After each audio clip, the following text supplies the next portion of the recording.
ఇదండి ఇంకా చికెన్ బాగా మసాలా అంతా బాగా ఫ్రై అయింది.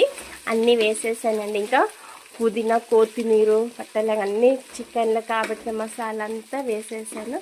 బాగా వేగింది చూడండి. ఇలా అంతా బాగా వేయాల, పచ్చి పచ్చిగా ఉండకూడదు అండి. పుదీనా కొత్తిమీర ఎర్రగడ్డ పచ్చిమిరపకాయలు అల్లం పేస్టు చెక్క లవంగా అన్నీ వేసానండి. ఓకే, ఇవన్నీ వేసాక ఇప్పుడు ఈ చికెన్ అంతా నానబెట్టాను కదండి. ఈ చికెన్ అంతా ఇలా వేసేసానండి. చికెన్ కూడా అంతా వేసాను. ఈ చికెన్ బాగా కొంచెం సేపు ఉడకాలండి, ఎందుకంటే బిర్యానీ కదండి, ఇదంతా బాగా మగ్గాలన్నమాట. ఓకేనండి, ఇదంతా బాగా మగ్గాల. ఈ మసాలా ఆల్రెడీ నానబెట్టి 1/2 అవర్ అయింది. చికెన్లో అన్ని మసాలా అంతా వేసేసాను. అప్పుడే ఈ టమాటాలు కూడా కట్ చేసుకున్నాను. ఒక 3 టమాటాస్ కట్ చేసుకున్నానండి.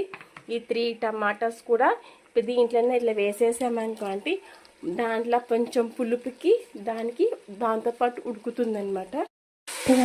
చికెన్ అయితే ఇదండి బాగా గ్రే అంతా ఏం లేదు, బాగా దగ్గరికి బాగా ఉడికిందండి. ఇప్పుడు దీంట్లోకి అంతా బియ్యం వేసేస్తాను అనమాట. బియ్యం వేసేస్తాను ఇదండి. దీంట్లోకి అన్ని ఇట్లా బియ్యం అన్నీ వేసేస్తూ ఉన్నాను. మనం ఏ గ్లాస్తో బియ్యం తీసుకున్నామో అదే గ్లాస్తోని వాటర్ వేయాలండి. నేను ఏంటంటే ఇది పలావ్ బిర్యానీ అనమాట అండి, నేను చూపిస్తాను అండి. ఇంకా చూడండి, బిర్యానీ కూడా అయిపోయిందండి. అన్ని చికెన్ అన్నీ బాగా ఉడికించి బాగా మగ్గించినాయి కదండి. మనం ఏ గ్లాస్తోనైతే బియ్యం తీసుకున్నామో అదే గ్లాస్తోని వాటర్ వేసేయాలండి.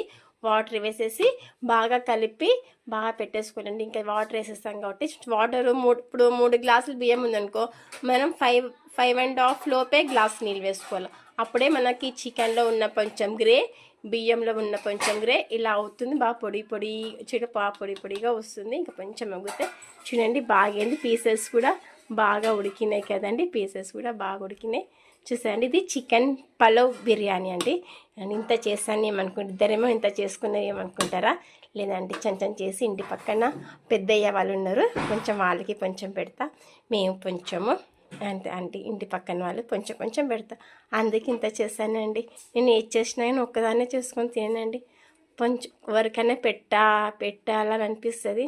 ఆ మనస్తత్వం రావాలో కూడా అండి. నాకు అది కూడా గొప్ప ఇచ్చినాడు. థ్యాంక్స్ అండి. ఎందుకంటే నా మనస్తత్వం కూడా రావాలి. కొంతమంది ఎందుకులే వాళ్ళకి ఎందుకు పెట్టాలా అని మనస్తత్వం రాకూడదండి. మనం తినే దాంట్లో కొంచెం వేరేలో కూడా పెట్టినా వాళ్ళు